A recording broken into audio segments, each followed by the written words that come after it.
here's how to reset the oil light on a 2008 Chevy Silverado truck.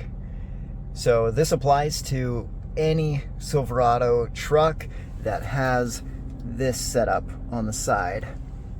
If you do, this video works.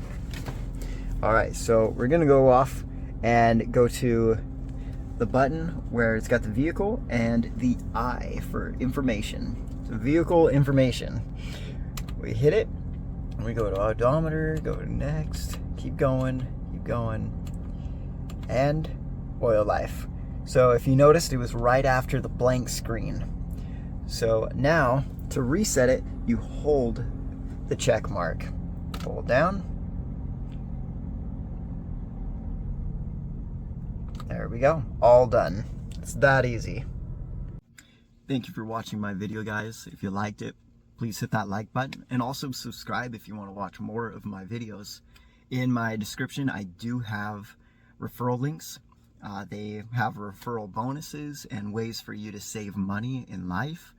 Just simple ways of doing the exact same thing you already do every day.